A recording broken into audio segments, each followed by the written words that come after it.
Truth in advertising, certainly a noble concept, but when you splatter cross country on the back bumper of your tall, very fancy station wagon for 20 or so years, you're really opening yourself up to a lot of scrutiny. So with that, welcome to Arizona, and, well, another cross country. Shall we? Now, you and I have driven what Volvo has called the 90 cluster of cars, pretty much all of them. This is the last one. This is the cross country, so it's a V90, my favorite version. So a bit of a recap from the tech review: 316 horsepower, 295 pound-feet of torque. Now that's all fine and good on the roads that are like glass in stunning southern Spain, but what about this off-road sort of trail here in Arizona? Let's come around and, God, man, look at this. If you thought there was no water in Arizona, here's a fun fact. It is the state that has the most boats per capita out of the entire 50 states. Go figure. But now let's put our foot into it going up this hill, and this is the basic comfort mode. It goes. I'd say it works, because especially when we're passing a Jeep. That was fun. We're in a station wagon on an off-road trail, and we just passed a Jeep.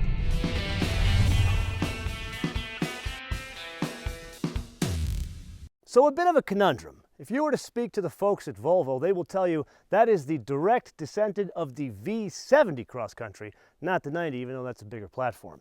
But you remember last year, almost a year ago, you and I drove that V90 in Spain.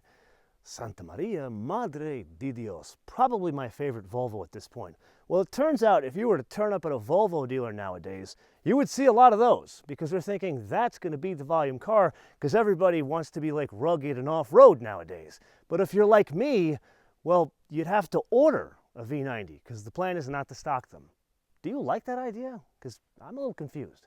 Let me know in the comments below.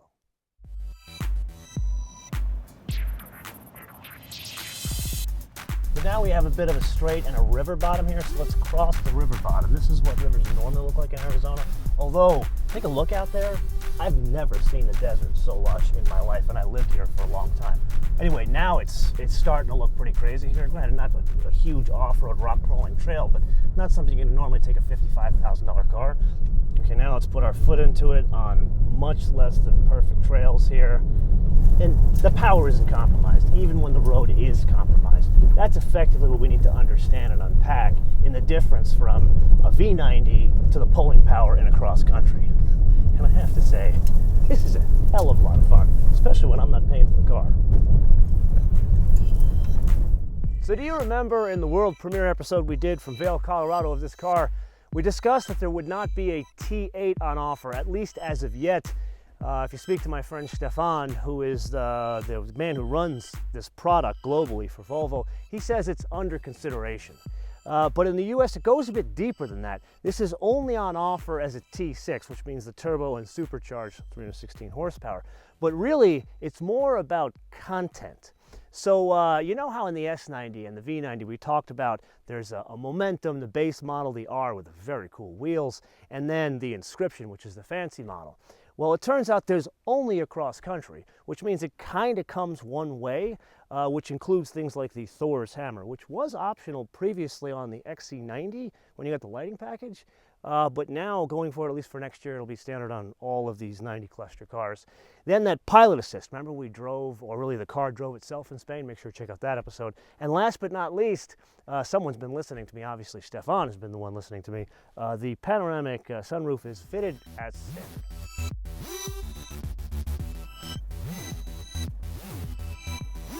When there's not one, but two racers on the same path as your Volvo, three racers on the same path as your Volvo station wagon, it's time you and I unpack driving dynamics. So let's go through another water crossing here. Wave to the razor guy. Man, I totally want one of those things. So we talked about the height difference, some of the other differences in this thing. But now as the elevation change goes downward and we got a beautiful vista here, let's try something we really shouldn't be doing when we're going off-road. Let's go to the sport mode. Now, if you remember from the S90 and the V90, that changes the throttle mapping, transmission mapping, but mainly the dampers. Here, as we talked about in the tech review, the air suspension is only on the rear. So let's put our foot into it a bit here, stiffer suspension, a little bit of a dip. meant for that. Okay, but now let's come down this hill and check this out. Notice where my feet are. Please don't try this at home. Want to demonstrate the hill descent control. So the car is slowing itself down, not me, but it's still crawling down the hill in the off-road mode. Let's confirm this. Still in off-road mode, and the car is now crawling at 5 miles an hour. Now let's go back to it, put our foot into it, and let's try a trick here. So I'm going to put my foot into it a little bit faster, and now that we're back on it, going up the hill, put our foot into it a bit more. Take a look at this. I go back over to the mode. Notice I'm out of off-road mode, back in comfort mode, which the system automatically resets when you get over a certain speed. Oh man, it's like Swedish Route, just really big.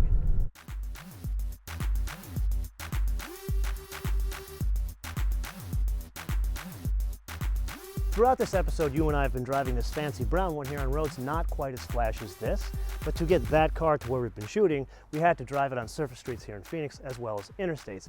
And in those circumstances, that's where you do notice a bit of a difference in the driving dynamics, mainly in the high-speed stability, because there's extra ground clearance like we talked about in the tech review. Now, does it degrade the overall high-speed stability? No, you just feel the extra ground clearance. A little fun fact here, this is only 0.3 of an inch closer to the ground than an XC90. So the ground clearance, very similar between the two. Now, a little bit of an aside here. Notice its gray cousin. This is not the fancy model, but notice it has a two-tone body, and basically that's the cladding like these things have had for 20 years, but unlike the plastic ones from like 20 years ago, this one, the color is injected into the cladding itself to give it a different kind of sheen. Now, they've changed it around where you can have a one-tone version, which frankly, I prefer over this.